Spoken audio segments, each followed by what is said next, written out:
Dengue को लेकर के जिस तरह से लोगों में खौफ का माहौल है, उन लोगों को क्या मैसेज देंगे? आपके इलाके में डेंगू फैला हुआ है तो आप म्यूनसिपलिटी है इलाके की, उसकी रिस्पॉन्सिबिलिटी है। उन लोगों ने छिड़काव टाइम पर अगर किया होता तो शायद ये चीज़ें नहीं आई होती। कौन सा मच्छर डेंगू का है वो बता के तो नहीं काटेगा। कि आप NSAID ग्रुप की कोई दवा ना दीजिए, नेप्रोक्सन कभी मत दीजिए, आइबुप्रोफेन कभी मत दीजिए जी। सिर्फ और सिर्फ पैरासीटामोल ही इसमें परमिटेड है। कितने प्रकार के डेंगू हैं, किन किन चीज़ों से पता चल सकता है कि कौन सा डेंगू कितना खतरनाक है? ठोक ठोक के ब्रश नहीं करना है कि मतलब वहाँ से छिल जाए। किसी को भी डेंगू हो, क्वालिफाइड मेडिकल प्रैक्टिशनर से ही इलाज कराइए।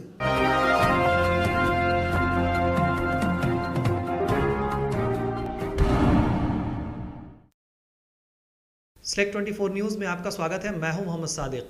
डॉक्टर करे सेहत की बात में आज हमारे साथ खास मेहमान हैं सीवान के मशहूर चिकित्सक डॉक्टर के एहतशाम अहमद।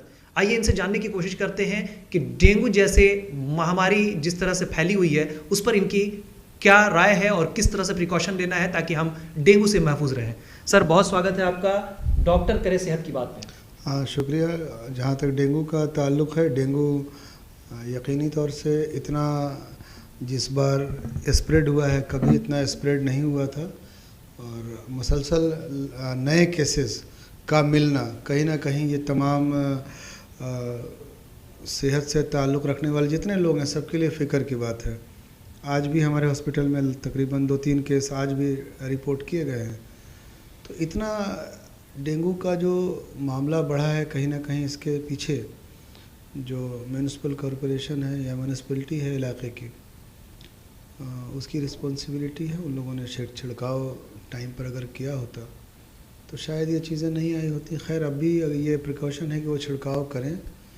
दूसरा कि जो ओपन पार्ट है आपके क्लॉथ के अलावा, जो ओपन पार्ट आपका है, आप उस इलाके में अगर आपके इलाके में डेंगू फैला हुआ है तो आप ओडोमॉस क्रीम या कोई भी एंटी मॉस्किटो क्रीम अपने बदन पे लगा करके आपको काम करना है। क्योंकि कौन सा मच्छर डेंगू का है वो बता के तो नहीं काटेगा, तो आपको हर मच्छर से बचना है। तीसरी बात यह है कि अपने घर के अंदर छत वत पर चेक कर लीजिए, बालकनी में चेक कर लीजिए। अक्सर फूल के गमले वमले होते हैं, खाली गमलों में पानी जमा हो जाता है, तो मुमकिन है कि उनके छत पर डेंगू की परवरिश हो रही है। तो आपको एक ही बात कहना है कि आपको इन चीज़ों से बचाव ही आप इसका बेहतरीन तरीका है। चूँकि एक बार जब डेंगू हो जाता है तो जिस्मानी तौर से बीमारी है तो परेशानी तो आएगी, माशी तौर से भी जो आले खाना है, जो गार्जियन है, उनके लिए बड़ी परेशानी का मामला बन जाता है। सर, डेंगू हो गया है, इसका क्या लक्षण है, कैसे पता चलेगा? देखिए, डेंगू में बहुत तेज़ बुखार होता है और कॉमनली जल्दी बुखार उतरता नहीं है। तो अगर आपको बहुत तेज़ मुसलसल कायम रहने वाला बुखार है, हड्डियों में, मांसपेशियों में, अज़लात में आपको अगर तेज़ दर्द है, ऐंठन है बदन के अंदर, और आपको अगर बुखार उतर नहीं रहा है, हाई फीवर जी, इसको हड्डी तोड़ बुखार भी कहते हैं। तो अगर इस तरह का कोई भी बुखार जो कि आपको लगे कि 2 दिन से नहीं उतरा है, दवा खा रहे नहीं उतर रहा है, तो 90% आप सस्पेक्ट कर सकते हैं कि वो डेंगू का बुखार हो सकता है। आप फ़ौरन उसका CBC करा के प्लेटलेट्स का स्टेटस देखिए। साथ साथ डेंगू NS1 IgG IgM जो टेस्ट है वो तो अब हर जगह अवेलेबल है जी। अब तो गांव-गांव में CBC हो रहा है, तो कम से कम गांव में जो लोग हैं वो अगर मेरी बात सुन रहे हैं जी तो CBC ज़रूर करा लें। और गांव के डॉक्टर अगर मेरी बात सुन रहे हैं तो मैं उनसे गुजारिश करूँगा कि आप NSAID ग्रुप की कोई दवा ना दीजिए, नेप्रोक्सन कभी मत दीजिए, आइबुप्रोफेन कभी मत दीजिए। ये तमाम दवाएं, एस्पिरिन अगर कोई खा रहा है, BP का मरीज़ है, शुगर का मरीज़ है, और अगर वो एस्पिरिन पर है तो उसका एस्पिरिन बंद कर दीजिए। ये तमाम दवाएं ऐसी हैं जो कि ब्लीडिंग डिसऑर्डर को प्रमोट करेंगी। ब्लीडिंग होने के चांसेस रहते हैं, कॉम्प्लिकेशंस बढ़ाने के, मतलब इसकी वजह से कॉम्प्लिकेशन बढ़ सकता है। तो ये चंद दवाएं हैं। तो इसका एक और पहलू निकल के आता है, अगर जो भी आपके जो नाजरीन हैं अगर हमारी बात सुन रहे हैं तो इसका मतलब ये हुआ कि आपको एक्सपर्ट से दिखाना चाहिए जी। क्योंकि बहुत सारी दवाएं, NSAID नहीं देना है, अमूमन बुखार में लोग नाइस खा लेते हैं, नहीं खाना है इसमें। जी अमूमन बुखार में लोग कॉम्बीफ्लाम खा लेते हैं, नहीं खाना है इसमें। सिर्फ और सिर्फ एसिटामिनोफेन, जिसको कि पैरासीटामोल बोलते हैं, जी सिर्फ और सिर्फ पैरासीटामोल ही इसमें परमिटेड है। जाने अनजाने में अगर गांव में, मोहल्ले में कहीं दुकान से मांग कर अगर बुखार की दवा के नाम पर अगर ये प्रोहिबिटेड मेडिसिन खा लिया तो मामले में कॉम्प्लिकेशंस पैदा होने की काफ़ी गुंजाइश रहती है। डेंगू सर किस तरह के हैं या कितने प्रकार के डेंगू हैं, किन किन चीज़ों से पता चल सकता है कि कौन सा डेंगू कितना खतरनाक है? देखिए, डेंगू जो है 3 कैटेगरी हम लोग शुरू में डेंगू की बांटते हैं। ये आपको डेंगू हेमोरेजिक फीवर में बदल सकता है, यानी कि आपको ब्लीडिंग डिसऑर्डर तक लेके जा सकता है जी।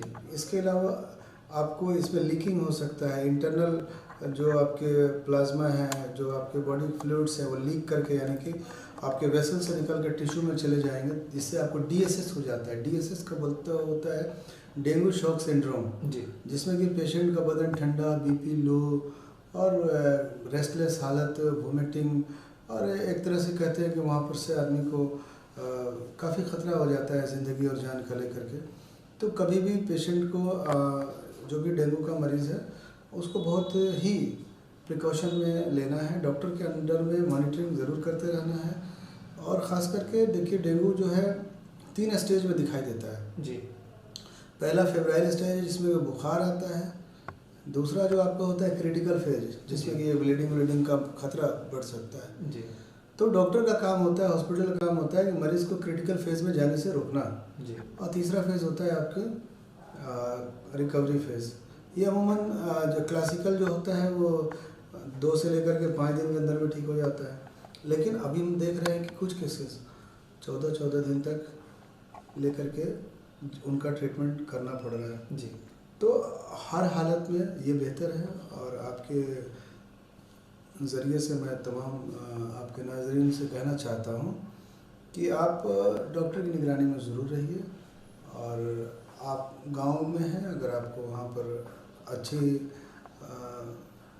सहूलत दस्तयाब नहीं है तो CBC रेगुलर ज़रूर कराइए जी। इससे आपका जो प्लेटलेट्स का जो लेवल है वो जानकारी आपके रहेगा। हाँ, एक और सवाल आता है जी कि कब प्लेटलेट्स पर हमको पैनिक करना चाहिए, कब ब्लड चढ़ाना है, कब प्लेटलेट्स चढ़ाना है। तो इसको आप ऐसे समझते हैं कि अगर आपका प्लेटलेट्स मशीन से जी, एनालाइज़र से अगर 25,000 30,000 है तो भी घबराने का बात नहीं है। आपको ORS लेते रहना है, नारियल पानी पीते रहना है, और तमाम जो आपका प्रिकॉशंस हैं रेस्ट में रहना है, दवा खानी है जी। बहुत सारी दवा भी आ गई है जो प्लेटलेट्स बढ़ाने में काम आती है जी। 10,000 का लेवल ख़तरनाक लेवल होता है, 12,000 10,000 ये ख़तरे के अलार्मिंग स्टेज होती है। यहाँ से ब्लीडिंग का चांस बढ़ जाता है, यानी कि आँख से ब्लीडिंग होने लगेगा, नाक से ब्लीडिंग होने लगेगा। सबसे पहले जो ब्लीडिंग का जो तरीका है देखने का, आप घर पर भी अपना मुंह खोल करके जो मसूड़े हैं जी, उनको आईने में करके देख सकते हैं कि मसूड़े के अंदर से कहीं से कुछ उधर से ब्लड तो नहीं आ रहा है। तो आप अपने घर में जो डेंगू के मरीज़ हैं उनकी रोज़ाना आप सुबह मॉनिटरिंग कर सकते हैं। ब्रश भी अगर करना है तो ठोक ठोक के ब्रश नहीं करना है कि मतलब वहाँ से छिल जाए और वहाँ से खून, एहतियात से आपको ब्रश करना है जी। तो ये तमाम चीज़ें हैं, अगर हम लोग इनको करेंगे तो डेंगू के जो ख़तरात हैं, डेंगू की जो भी मतलब नतायज हैं वो अच्छे होंगे। नगर परिषद से सर छिड़काव अभी भी नहीं हो रहा है, एक महामारी के रूप में आ चुका है डेंगू, बहुत तेजी से फैल रहा है। बिहार सरकार भी इस पे अब बौना साबित होता जा रहा है, स्वास्थ्य विभाग भी लचर नजर आ रहे हैं। क्या कहते हैं कि नगर परिषद इस पे ध्यान नहीं दे रहा है? नहीं, कुछ मोहल्लों में तो सुना है कि छिड़काव हुआ है, अब बाकी मोहल्लों में अगर नहीं हो रहा है तो कहीं ना कहीं जो हमारे शहरी हैं जी, जो हमारे नागरिक हैं, हमें लगता है कि जमहूरियत में हमारी जो नागरिक होने का जो खुद अपने का एहसास है वो ज़िंदा रहना ज़रूरी है। तो जाना चाहिए लोगों को म्यूनसिपलिटी में, क्लेम कंप्लेन करना चाहिए। अपने जो नुमाइंदे हैं जिनको उन्होंने जिताया है अपने मोहल्ले में, उनसे बात करें, यकीनी तौर से वो उनका काम करेंगे। सर, डेंगू को लेकर के जिस तरह से लोगों में खौफ का माहौल है, उन लोगों को क्या मैसेज देंगे कि किस तरह से लोग खौफ से बाहर आए और लोग इस चीज़ से निश्चिंत रहे कि डेंगू अगर हो भी गया है तो ऐसा कुछ नहीं है कि जान का खतरा है, या बहुत सारी चीज़ें हैं जो आदमी चाहे तो इलाज के थ्रू मेंटेन करा सकता है और ठीक हो सकता है। अच्छे डॉक्टर की निगरानी में रहिए, डेंगू से कोई खतरा नहीं है जी। आपका अच्छा डॉक्टर जो होगा वो आपको 100% आपकी हिफाजत में आपकी ट्रीटमेंट दे सकता है।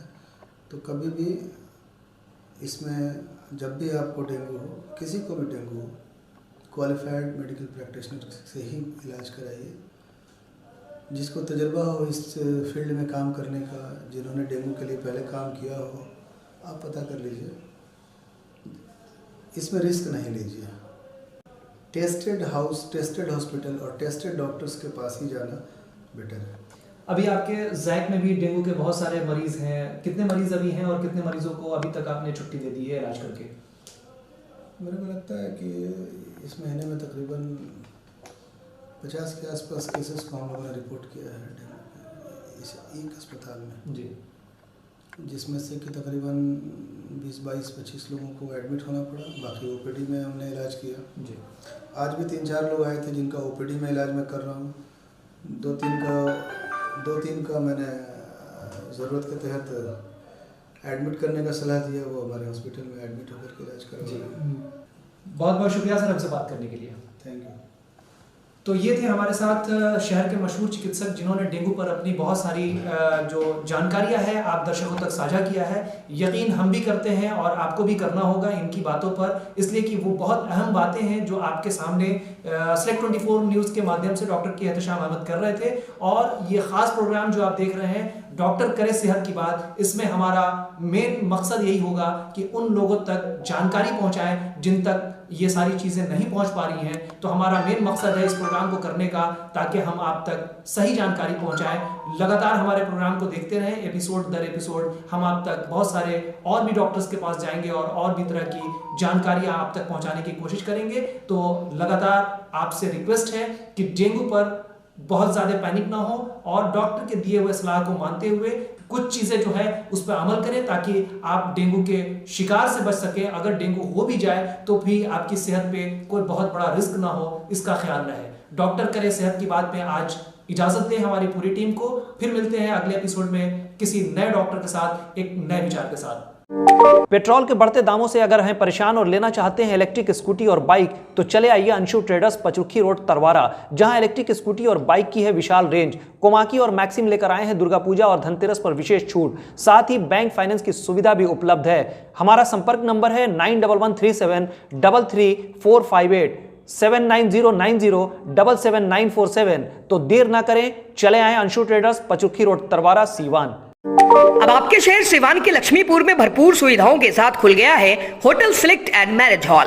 आपको बता दें 10 जून से भारी डिस्काउंट के साथ बुकिंग शुरू है, एक बार जरूर पहुंचें। इसमें आपको मिलेगा फुली एयर कंडीशन, साथ ही बुकिंग के साथ टेंट का सारा सामान, बर्तन और चूल्हा बिल्कुल फ्री।